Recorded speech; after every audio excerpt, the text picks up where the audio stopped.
Well, hello there. So today I'm going to address a topic that it seems like I'm a little bit late to the party on, but I probably have also said some of this stuff before on this podcast.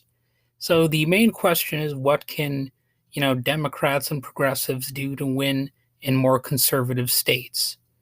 And that question is a bit misleading because let's face it, all states have, these conservative elements in them. So it's definitely somewhat of a misleading question. But anyway, let's proceed. So I think they could offer progressive candidates, not these sellout corporate ass so-called moderate candidates, but actual progressive candidates running for statewide office, some more campaign cash and staffing. And I think that would assure a more direct benefit to the American people. Or at least it could. I think they could also throw more resources into state legislative races, which ought to be an easy decision.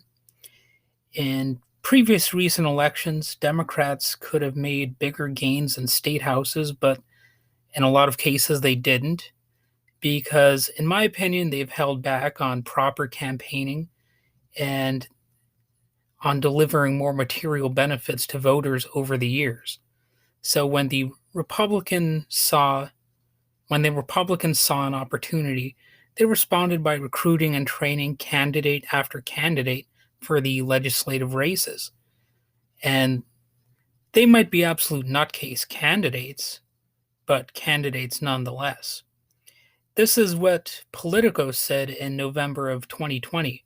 Quote, an abysmal showing by Democrats in state legislative races on Tuesday not only denied them victories in Sunbelt and Rust Belt states that would have positioned them to advance their policy agenda, it also put the party at a disadvantage ahead of the redistricting that will determine the balance of power for the next decade.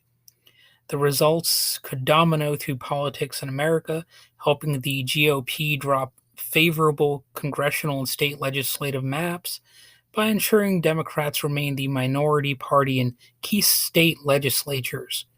Ultimately, it could mean more Republicans in Washington and in state capitals. So the political article continues. It says, it quotes somebody named Christina Polisi, a spokesperson for the Democratic Legislative Campaign Committee. She apparently said it's clear that Trump isn't an anchor for the Republican legislative candidates. He's a buoy. He overperformed media expectations, Democratic and Republican expectations, and lifted legislative candidates with him. So obviously, it's a little bit complicated because not all of Trump's candidates are doing well. And of course, Trump is himself in the hot seat. But let's not forget what happened in 2016. The Democrats, including, of course, Hillary Clinton, were overly confident. And, that had some repercussions as far as the campaigning goes. They just assumed that, Hillary would come out on top. So the National Party might say they don't have the staff or the money, but they could, as far as I can tell, get more PAC money and inspire more voter turnout by progressives by growing a goddamn spine and saying no to corporate greed just a little bit more and actually saying more to helping, ordinary citizens. That's the annoying thing about these mainstream candidates. You can still be career politicians and probably make a halfway decent living without all that corporate cash, but they just don't want to do that. They're in it to win it as far as like making money goes. Nancy Pelosi, obviously, she recently has taken, I guess you might say, a bold stand against making money against steps to restrict corporate investments while being in leadership positions. Basically, if you're in a position of power in the United States, you can be corrupt and take money from these corporate entities.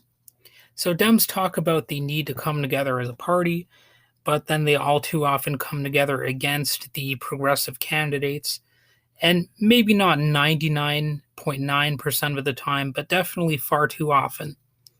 And, obviously there can be debate about how often it is, but just way too often. And that's definitely part of the problem. Even when the progressive is obviously the superior candidate with more clear ways to differentiate themselves from the Republicans, the Dems will quite often side with the corporate candidate because our system is corrupt. For lack of a better word, that's what it is. They will say you need them to show up and support these candidates while not making it obvious enough in enough ways that the candidates will be supporting you if you show up to support them. So I think better messaging is needed and, of course, better results.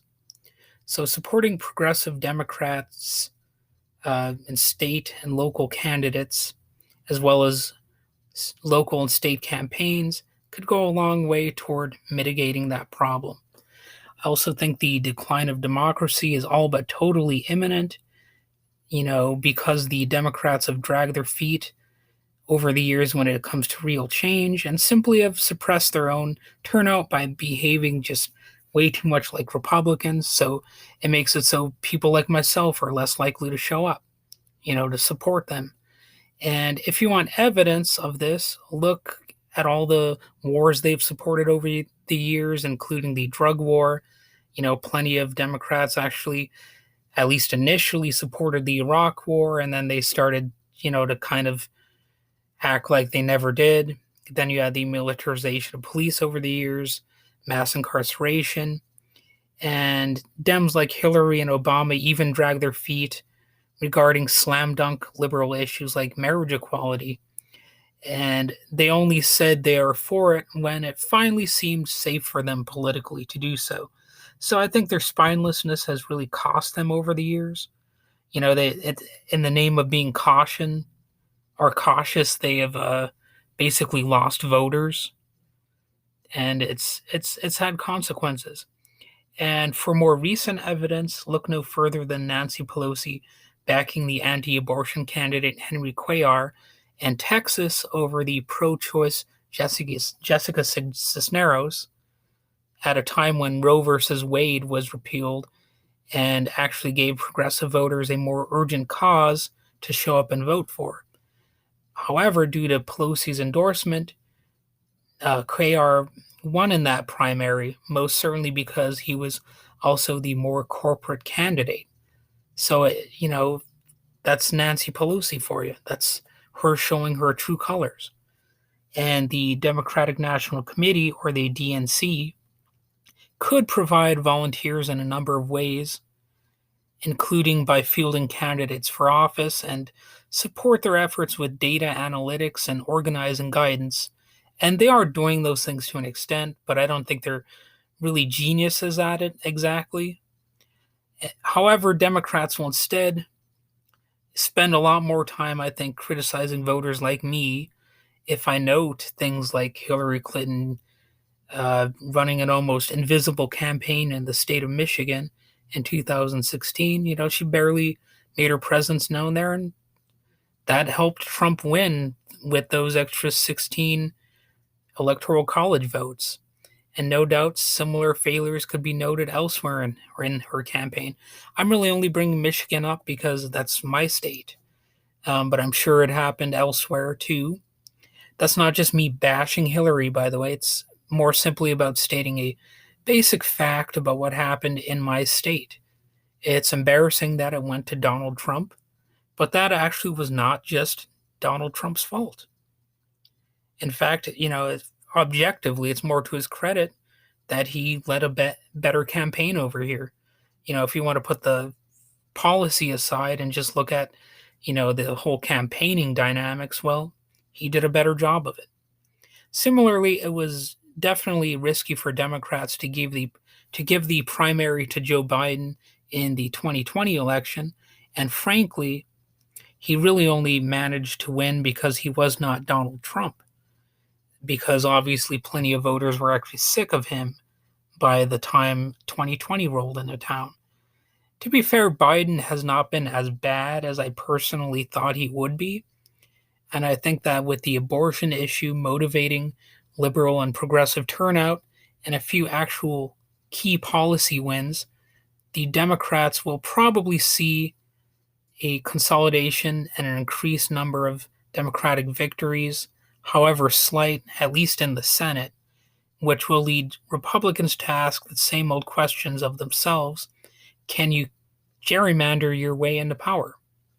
And that'll be one of their leading methods in the future, as it has been in the past. And, campaign ads can still say so and so is a leader, a patriot, and a humanitarian, and all that kind of corny shit. But Democrats also need to get more progressive and spell out more key policy aims and improve messaging on how they will improve people's lives. If more energy isn't directed at this, I think democracy will no doubt go bye bye, and we will be left suffering under a neo fascistic, theocratic kleptocracy for the foreseeable future, as the Republicans are actually making very clear that is their aim increasingly. Yeah, there you go. Those are my words of advice for what the Democrats could do in the near future, and hopefully they'll do some of these things, because I don't think this is bad advice. I think it is good. So, all right, have a nice day.